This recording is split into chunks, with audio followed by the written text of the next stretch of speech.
All right, wonderful people, lovers of freedom. Good morning, good afternoon, good evening to each and every one of you. Welcome back to Expose News TV, your one and only YouTube platform, where they give us back-to-back update on how things they be, on how things they share for Biafra land and beyond. If you're joining us for the first time, remember to subscribe and turn on your notifications too. Also, remember to like and share this broadcast too. All right, my wonderful people, the latest one with the buzz rings at the moment. Yes, be say as the hot where now so they collect army chief as Nigerian army chief has cried out again. Yes, my people, they don't collect, don't to enter their body once more. Yes, the army chief has come out and has cried out again concerning how his men, his soldiers are not able to function, are not able to do their job because of the rate of heavy wood they are collecting from the Nigerian, the BLA, by the Biafra Liberation Army. My people, all this is on another level whenever it comes to the movement, because I feel like there are people that have come to understand how things are meant to be, and at this particular point, once you come to that level, I believe once you come to that extent, that means you would understand how things are. And that is one thing we should always, one way or another, have in mind, because we should be able to run and understand, participate one way or another in every single thing that is happening. Because we need to actually do that. Because if we don't, then who would actually do that? Who would make the difference that we are, or that we want someone to make? We are the difference that we need to actually make. And so these are the things that we would look at and refer and actually think about a whole lot of things that are happening at this point, and would want to actually do better. That is the truth of the matter. So at this point, I believe that we are getting somewhere, and while we are hoping to still get to where we want to be, we are also knowing that all the Biafra factions, one way or another, are putting their heads together to make sure we end up having, or end up having the same goal, or we end up achieving the same goal, because I believe that is like the most important thing we can do for ourselves. Because if we are not one, then you see we are close to, like, just close to deceiving ourselves. Because once we are not one, then we can be dismantled at any point in time. And that is one thing that has hindered us from getting to where we need to be ever since. That's one thing that I feel like has been a stumbling block to our movement. But then at this point, we have gotten to where we can actually come out and say, yes, this particular we have worked to this extent. The PM has made big efforts to this extent.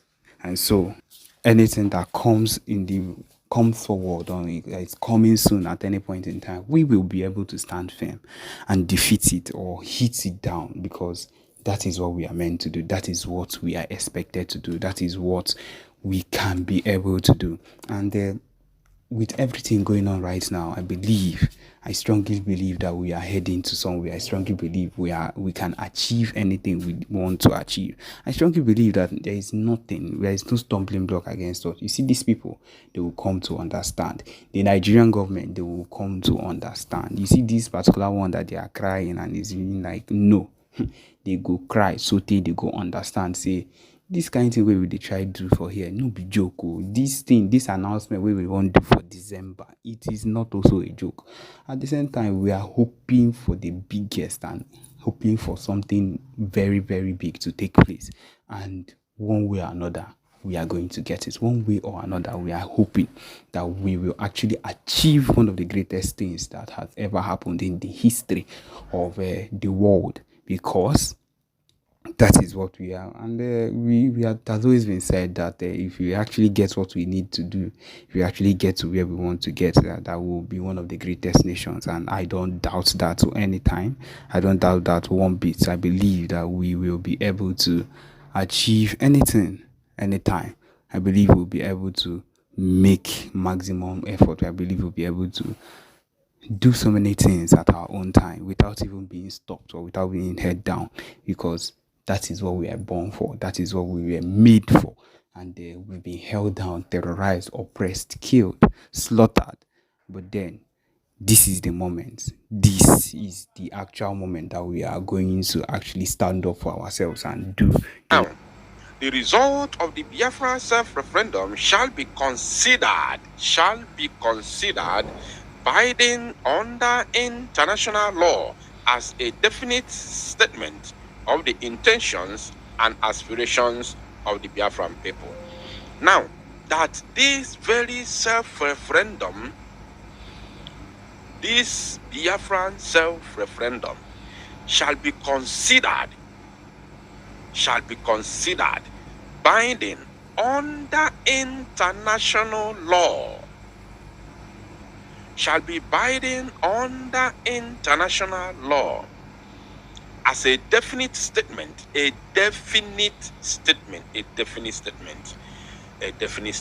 Wow. Of course, we all know the meaning of definite, definition, definitive, or whatever, as a definite statement. So, when you have that kind of strong word in between, it has actually explained it all. As a definitive statement, sorry, I've been making mistake. As a definitive statement of the intentions. I love that word that is in between, definitive. So no argument, it is sure. So, of the intentions and aspirations of the Biafran people. Intentions, what is our intention and our aspirations? Our intentions and aspirations is just to be free as a free people. Very simple. We all have one collective aspiration and intention, which is freedom. Only one. Over 70 to 80 million Biafran people worldwide have one intention and aspiration, as you can see during this ongoing self-referendum, whereby over 40 million Biafrans have voted already, and it's still counting. And this is just the second phase of the referendum. We have not gotten to the third phase, and you know, the third phase and the first phase are always very, very critical. I'm going to explain it. The first phase is when a particular thing is being announced. When something is announced, it is new. I want you to follow. Just give me your attention, please. Very, very important. When something is announced, then it is new. It is very, very new and tantalizing. Everybody wants to get his or her own share, because this is a new idea and it is very, very calling. It is very, very tantalizing. So I want to have my own share. The first phase is always like that.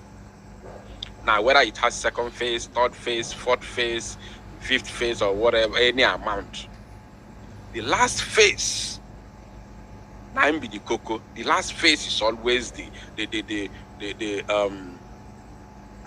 sherry. The sherry. The last phase is always a rush, because you don't want to miss out. That is the target. Your target to rush to vote is that time is running out, and you don't want to miss out. Time is running out and you don't want to miss out. So second phase, as we have only three phases, first, second, and third. This second phase, in everything, not only in the referendum, in everything you do in life, if it's divided into three stages, second stage is always slow, because the people who voted in the beginning will have their own time during the second stage to do their own things. And other people who have not voted, who are still busy in one thing or the other, will be waiting, say, okay, we still have time. I'm going to do my own. I'm going to vote. We still have time. Yeah, I think it's ending The third phase, they said the third phase is beginning from in August. They are starting the third stage in August. So this is June. Of course, I still have my time. You'll be waiting for that. You'll be waiting for the third phase because you are still busy doing something. But once the third phase enter, boom, everybody in a hurry, in a rush. So we are expecting even higher amount of people, even higher number of people to come out and vote during the third phase of the self-referendum.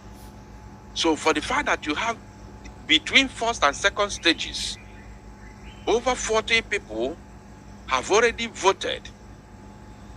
Now imagine what will happen before the end of the second phase and the beginning to the end of the third stage.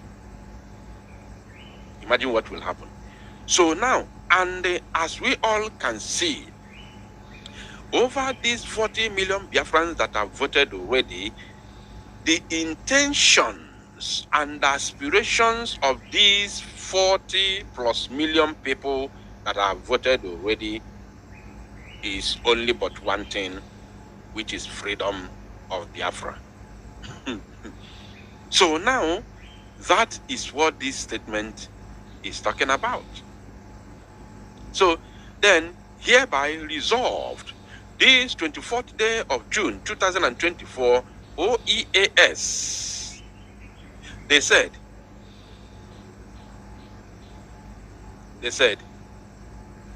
there will be an emergency state of the Union press briefing with the BIAGIE international lawyer, Dr. Levy, and the Biafra Prime Minister, of course, Mazi Samanekpa Njoku Odrizum Mangu 1. Wow. This is huge. This is really huge. This is very, very huge. Now, who are these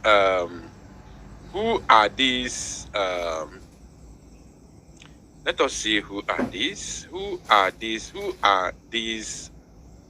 OEAS? Who are these OEAS? Let us see who are these OEAS. Organization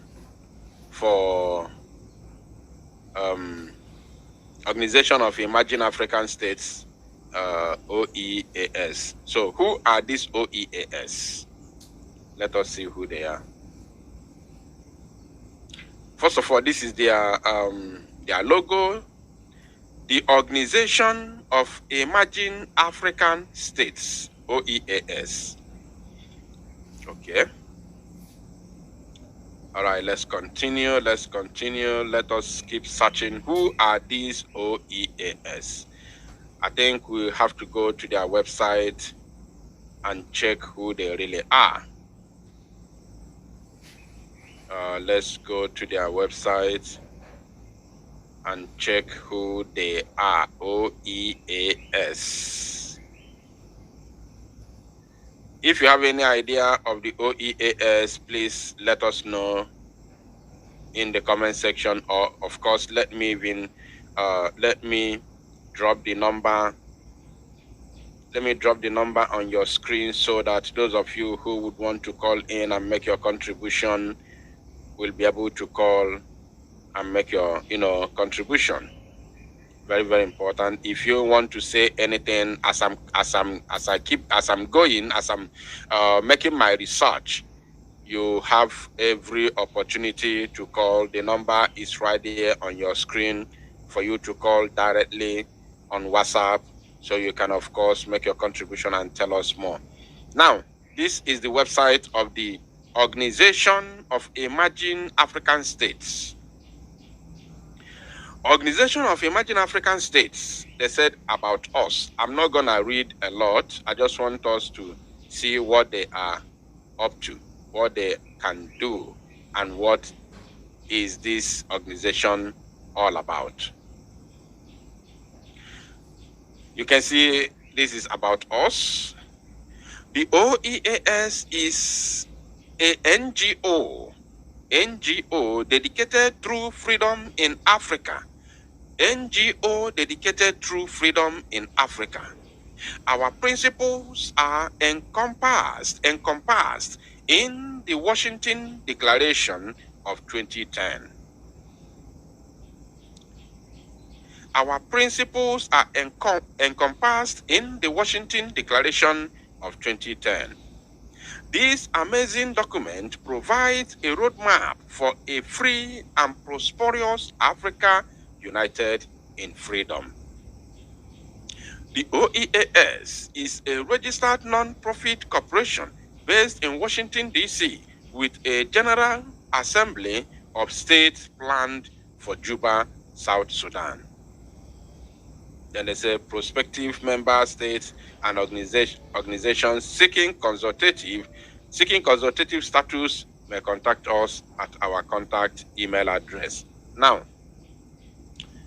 this is about OEAS, the organization of emerging African states. Now, what these organizations, of course, they are domiciled in Washington, D.C. So, what they do is to help and push the narrative, the desires, the aspirations of every people in Africa that want to be free from the colonial enslavement. That is what this organization is all about. As you can see here, they also made mention of Juba, South Sudan. So that is what they do. And of course, when they come out and recognize what you are doing, it is not going to end it's not going to end on top of their own table. They are not just there to recognize you. I still believe that there are still other things that they can offer. There are still other things they can do in terms of pushing your narrative to the world. As the Prime Minister of the BRGIE always say, and I quote, that our fight for freedom is multidimensional. It's multidimensional. As we fight on ground, we also fight diplomatically. Very, very important. Very, very important. Now, as if this is not enough, I have already made a record of these very, of this very news that I'm bringing right now to your screen. I have already recorded it during my pre-recorded broadcast this very evening, whereby LA Weekly is currently reporting the Biafran matters at the moment in the United States of America. Biafrans, a people in diaspora longing for a home to call their own. Longing for a home to call their own. For hundreds and even thousands of years, Africa has borne witness to huge moments in human history. Current scientific evidence points to Africa as the cradle of humankind, and why there is a debate on where exactly in Africa humans first emerged. The continent still plays a central role in the origin of the human race. Africa is also a land of turmoil, with the West and East African slave trade unleashing huge devastation on the continent's people. Various colonial empires partitioned Africa among themselves. They partitioned Africa among themselves. Started with their meeting was it Berlin? Berlin, yes, Germany. In 18-something, they partitioned Africa at our own absence, without our consent. They divided our lands, they invaded us with guns and bullets, in order to join us together.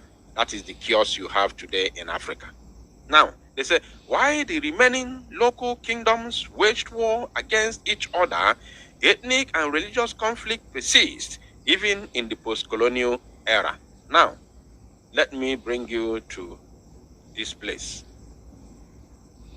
Let me bring you to this place. Yes. Look at here. They said, more than 50 years since the end of the Nigerian Civil War, the continuing ethno-religious tensions and underdevelopment in the region of Biafra, have resulted in a Biafran diaspora with millions of Biafrans leaving Nigeria for a better life overseas. In the United States alone, only in America, there are 4 million Biafrans. 4 million Biafrans. Do you know that there are some countries today, there are some nations today that are not even up to 4 million people? Are you aware that there are some countries today that are not up to 4 million people? Even in Europe, there are some countries that are not up to 4 million people in Europe, but we are talking about Biafrans, only the ones in America, not all the American continent, not all the North American continent. We are talking about those in the USA, United States of America alone. The ones in Canada are not counted. The ones in other North American countries are not counted. Now, when you go to South American continent, we are in millions over there. We are in millions. Now, if you bring Biafrans in Europe as a whole, including those in Britain, we are more than 15 million in Europe. Now, if you go to other African countries, all over African countries in Africa here, we have more than 20 to 30 million Biafrans outside, in Africa alone. I'm telling you. Because only Biafrans in South Africa, I don't know if there are more than this 4 million. I don't know. I'm serious. I'm serious about this. I don't know. I don't know how many there are. Now, let's continue. They say there are 4 million Biafrans in the USA alone, despite the country no longer existing for over 5 decades. The dream for an independent state still remains, with a Biafra Republic government in exile, BRGIE, declared in 2023, with Finland-based Simon Ekpa Njoko as its prime minister, along with 200 cabinet ministers and liaison offices in many different countries, especially those with significant Biafran populations. Back in Nigeria, Biafrans have been holding civil disobedience campaigns in protest.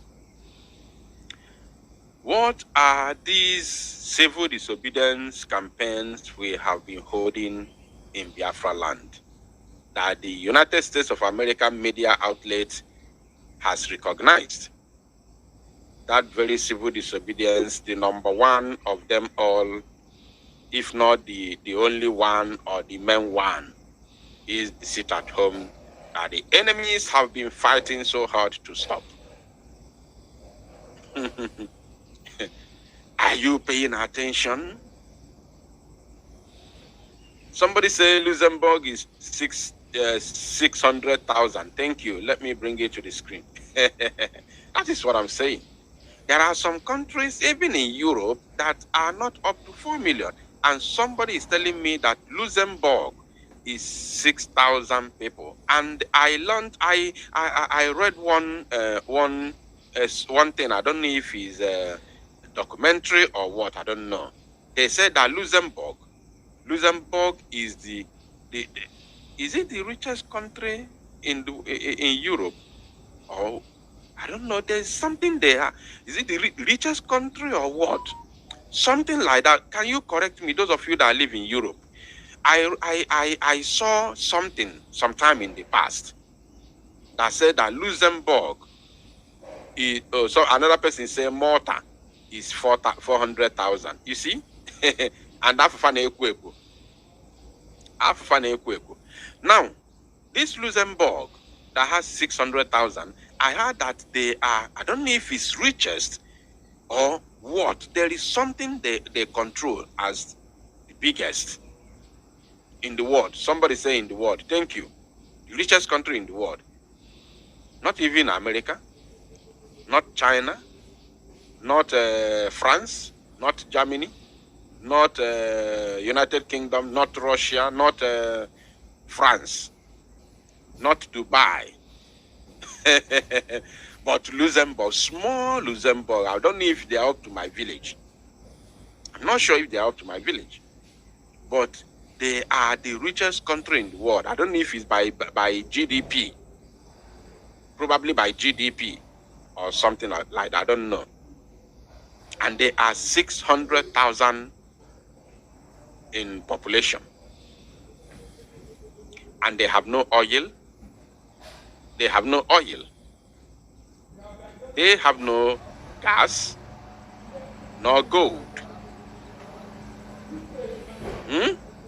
Now, in Biafra land, we have oil and we have gas. The gas in Izombe, many of you do not know the reason of the senseless buying of our people in Izombe over the years. The gas in Izombe, based on rating, is the largest gas deposit in entire West Africa. And since it is in West Africa, that means it is Africa as a whole. Because there is no any other country that has biggest gas in Africa than the zoo. If you join, if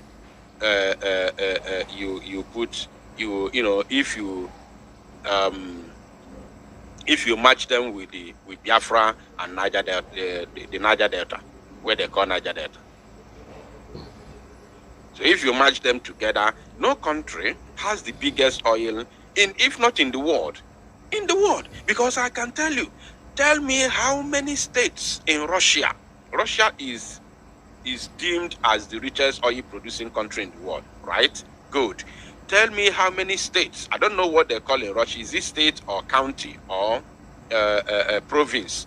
Tell me how many states in Russia today that produce oil in large quantity. How many are there? How many states produce oil in Russia? Those of you that live in Russia, if you are here listening to me right now, I need an answer. How many states are producing oil in Russia? Of course, if you go to Google today, you ask the top 10 oil producing country, Russia, America. America was told that the only place they have oil in America is in Texas. In Texas. So even if it's big, or I noticed that states are big, the American states are like countries. But even if they are big, but at least they are one state. It is one state. So, but in the zoo, do you know how many states producing oil in the zoo? Let me count them based on the the names given to them by the zoo. River State is there. Cross River is there. Akwa Ibom is there. Imo State is there. Abia State is there. Bayelsa is there. Delta State is there. Edo State is there. I don't even know Ondo State is also there. Ondo State, I think Ondo State is among the Niger Delta. Ondo State is there. Now, Anambra State has been recently added. Oil is found in Enugu State, which we shared the video sometime in the past, around 2020 or 2021, where fire was, I don't know. I don't even know. They said there is huge oil deposit or gas deposit under the ground because we saw the fire all of a sudden. Now, If you calculate all these states, there are about 12 to 13 oil producing states under the zoo. Now tell me, how many states? I don't know. It's like there's nobody from Russia is watching this live broadcast. I'm looking at the comments. I'm waiting for people from Russia. I want to know how many states are oil producing states in Russia. How many states are oil producers in Russia? Let me know.